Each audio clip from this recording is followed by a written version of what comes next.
O governo do PT anuncia isenção de imposto de renda para quem ganha até R$ 5.000. Afinal de contas, isso é uma medida positiva ou negativa para a economia? Vou explicar detalhadamente o que está acontecendo. E a primeira coisa que você entender é o seguinte: depende. Ela é boa ou ruim para o governo sob que ótica? Porque você pode olhar isso sobre uma ótica de o trabalhador brasileiro paga muito imposto. Aqui no Brasil a gente paga 2/5 dos infernos. Caso você não saiba, lá no passado, na era colonial, você tinha que pagar 20% de imposto ao Estado, né?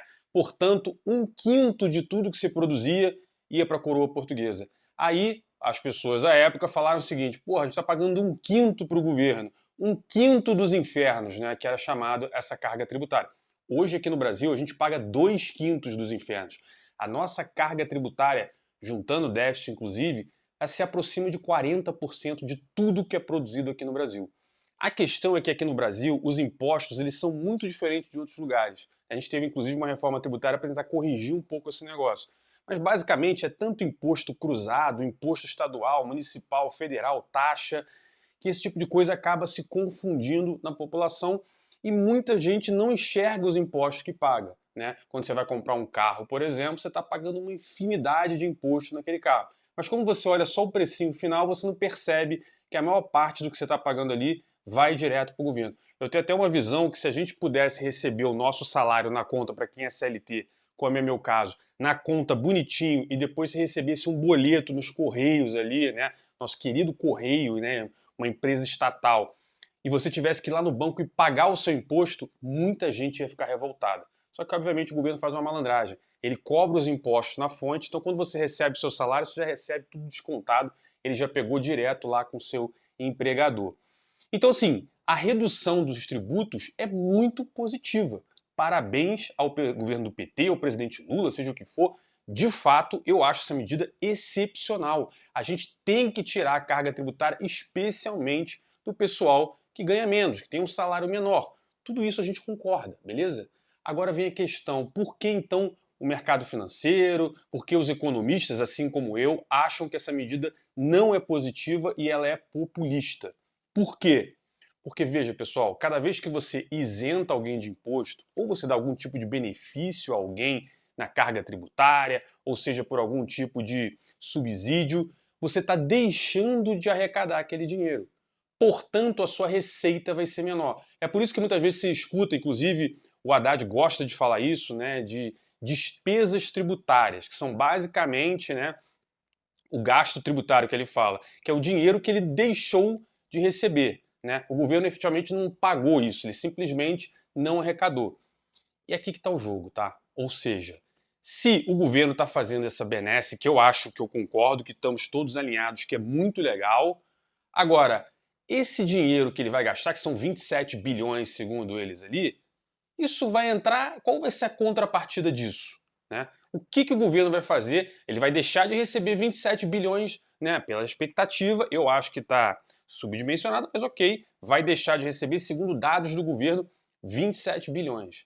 Aí vem a pergunta: se ele vai receber 27 bilhões a menos, como é que a gente vai fechar umas contas que hoje a gente não fecha? O governo brasileiro hoje, sobre o governo do PT, depois que quebrou o teto de gasto lá e tudo mais, a gente é déficit atrás de déficit, a dívida não para de subir. Então, a resposta que a gente quer saber é onde o governo vai conseguir compor esse dinheiro que ele corretamente está deixando de arrecadar através do trabalhador CLT aqui no Brasil. Aí que vem o pulo do gato.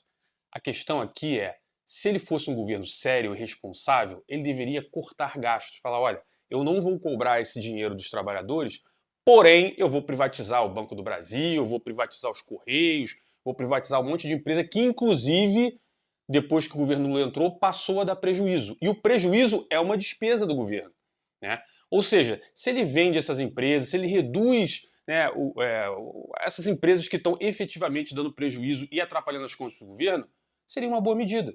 Aí eu ia aplaudir, eu ia falar, pô, parabéns, ele está reduzindo a carga tributária do trabalhador e está cortando gastos para que isso seja, né, ajustado e não tenha problema.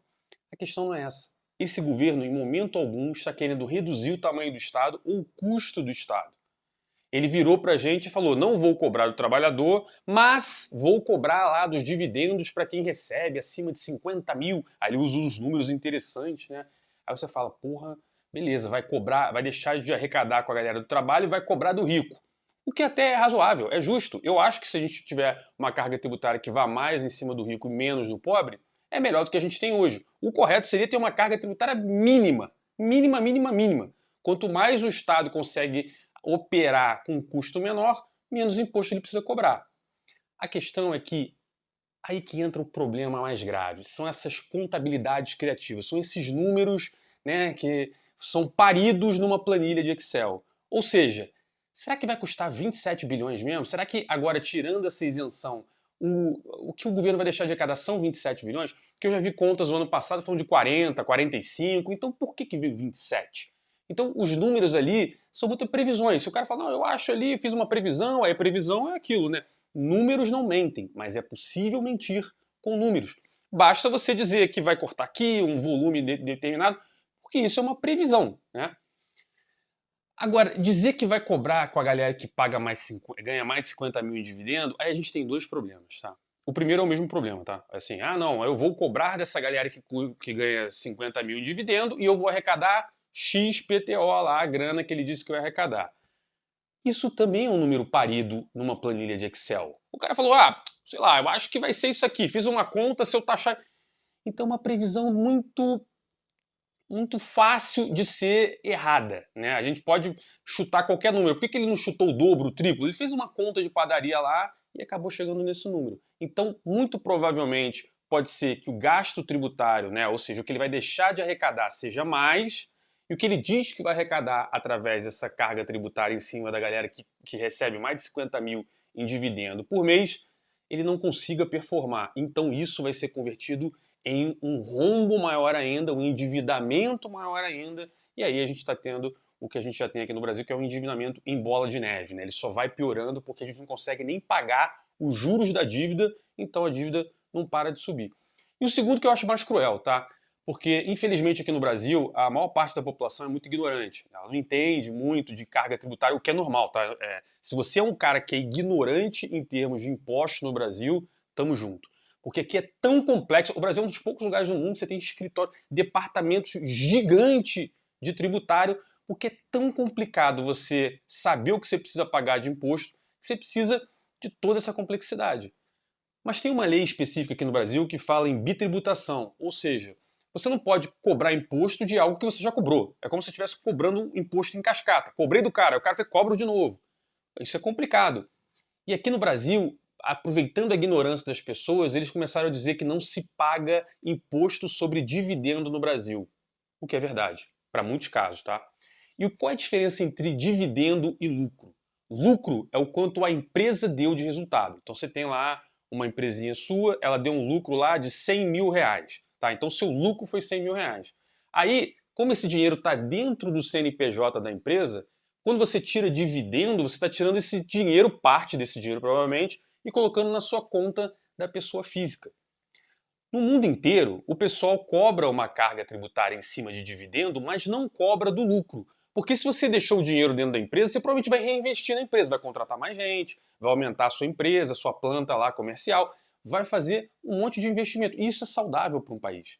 Então muita gente, muitos países, né, falam, não, eu não vou taxar o lucro, vou taxar quando ele tirar esse dinheiro através de dividendo. Então imagina que a empresa deu 100 mil de lucro, aí foi lá o empresário e falou, pô, vou botar 50 mil no bolso, ele foi lá, tirou 50 mil, transferiu para a conta corrente dele, aí o governo lá, europeu, cacete, vai lá e cobra em cima desses 50 mil reais que ele está tirando da empresa, beleza? Isso é super legal. Aqui no Brasil a gente não faz isso. Aí você fala, porra, tá vendo? O Brasil é muito bonzinho com o empreendedor e os bancos... Calma, relaxa, respira e vamos entender. Aqui no Brasil a gente é tão filha da puta que a gente faz o inverso. A gente não taxa o dividendo, a gente taxa o lucro logo. Então se o cara deu 100 mil reais de lucro, é no lucro que tu vai tomar porrada mesmo, né? Mas e depois que eu tirar dividendo? Pô, você já tomou uma porrada no lucro?